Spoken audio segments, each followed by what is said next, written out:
welcome back to Hollywood Smoke for the 10 count. I'm Steve Kim, joined by Michael Baca and Michael Montero. We go back to April 29th at Wembley Stadium in England, a heavyweight clash between Anthony Joshua and Wladimir Klitschko, and Anthony Joshua retains his title with a late stoppage over Dr. Steelhammer. Guys, very simple. This is the best heavyweight fight since Klitschko-Lewis?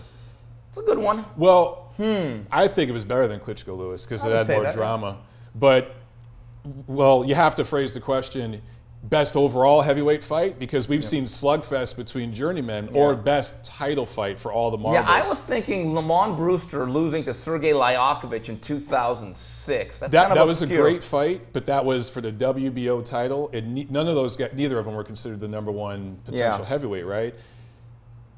Klitschko was the last great heavyweight after Lennox Lewis. And Joshua is his heir apparent. 90,000 people, Wembley Stadium. You got a guy who's in his late 20s versus a guy who's in his 40s, who hasn't fought in, what, a year and a half before this fight. So many things at stake here, and it exceeded expectations. I think it's the best heavyweight fight. I have to go back to the 90s. Really? Maybe Holyfield Bow. Yeah, in that world. It was a great atmosphere. 90,000. The television ratings were strong. HBO and Showtime worked out a deal. It even was covered on SportsCenter afterwards. Right. There is a rematch clause held by Wladimir Klitschko. Listen, I respect Klitschko. Haven't always enjoyed his fights, but I think he's been a credit to the game. First ballot Hall of Famer. But it says here he should leave well enough alone. The last fight would be a great way to cap off a career. Valiant, courageous. I think that's the best he had. I don't see a rematch going any better for him. Well, go ahead. Oh, all right. You know, was that the best Klitschko fight he's ever had? Yes. In a loss? In terms of like pure action, in terms of drama, not being something that is just methodical and boring, yes, but keep this in mind. He's old, and Anthony Joshua is young, and I think he had a window of opportunity in between rounds 5, 6, and 7 to shut the door on it. And once that closed off, you saw the young, vibrant athlete kind of reestablish control. And if fight happens again, let's say in November, whether it's going to be in Las Vegas or Nigeria, I think it's round 13, guys. I agree with you, especially because of the age. When I did not expect Klitschko to come back when he hit the canvas first. Yeah. When it happened, I remember thinking to myself, all right, here we go. It's going to be all Joshua. He's going to look great. And it's going to be a blowout. And then Klitschko landed that right hand, a right hand that not many guys can get up from. And it dropped Joshua pretty quickly. He's what, 250, 260? Not a lot of guys can do that. Whether or not Klitschko can actually do that again and then follow up on it, we'll see. I mean, I think the rematch is probably going to happen because I think Klitschko is a stickler for, you know, I want to compete again. I have a problem with the stoppage. You know, I didn't have a problem with the stoppage, but Klitschko does have that mindset where he wants to prove everybody wrong, and he kind of proved a lot of people wrong even in this loss. Let me throw a couple of X factors out here. Number one, Klitschko hadn't fought in a year and a half. He had gone through a couple of half camps with Tyson Fury, and then it fell through because of all the issues Tyson had. So there was the inactivity there. There was a little bit of ring rust. And number two, he did have Joshua hurt. And his corner was telling him, don't go for the kill, just box. Just box from here on out, take your time. And Klitschko listened. It was not just Jonathan Banks, but his brother telling him that repeatedly in the corner.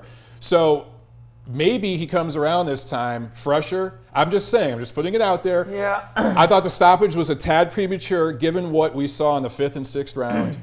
And again, Klitschko was badly hurt, but if he makes it out of that round, coming into that final round, knowing he needs a knockout to win, who knows what kind of round we may have seen. Either Joshua goes out there, maybe he would get tired again. There's enough there for me to where I'm interested in a rematch. Well, listen, if it's in Las Vegas, I would make the trip. Oh, yeah. I haven't seen Anthony Joshua fight, and I was actually at Klitschko Lennox Lewis, and it is something else to be ringside when two gargantuan men with real skills are actually in there. Looking at the overall view of the division, is it clear in your mind, as vulnerable as he was at times, is Anthony Joshua the #1 heavyweight? And number two, where does Deontay Wilder stand in all this? Deontay who? Anthony Joshua just fought an all-time great heavyweight. And I know that a lot of people are groaning right now because of Klitschko's style. He is an all-time great heavyweight. He is up with Larry Holmes and Joe Louis as far as his accomplishments and ownership of the division for a decade. He's miles more accomplished than his brother Vitaly, even though Vitaly was more interesting at times. Joshua has that scalp on his resume, and it trumps Deontay Wilder's entire career. So to me, it's Anthony Joshua, Wladimir Klitschko, everyone else. And he did it under 20 fights. Exactly. I wouldn't consider Joshua the undisputed heavyweight champion just yet. I think a win over either Wilder or Fury would do that. But the projection of where this guy can go, especially if he's coming over to the U.S. and fighting, even if it is Las Vegas, people are going to notice. I think Eddie Hearn has a walking ATM machine. Yes, he sure does. He really does. He could back up the Brinks truck, as they say. Michael, to your point, statistically, on paper, yes, I think Klitschko is an all-time great. I don't put him as high as the guys that you mentioned because the one thing that holds back Klitschko historically are his losses. He lost to some guys I wouldn't consider top. Like, look, Lennox Lewis, great career. He lost to Oliver McCall and Hassan Rockman. That's held against him. Klitschko lost to guys that weren't as good as those guys. And so the highs are pretty high.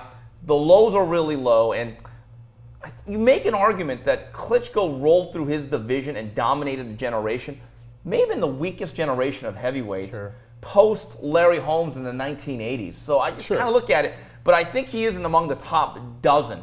And if he could beat Anthony Joshua in the rematch, then you have to reevaluate the whole argument. But again, I get the sense that Klitschko is going to enforce the rematch clause for one reason. I think there's a lot of money on it. I mean, let's face it, these are prize fighters. This is what they do for a living. The earning time is not very great. It's not like being an accountant or a lawyer. You can make it for a very short time.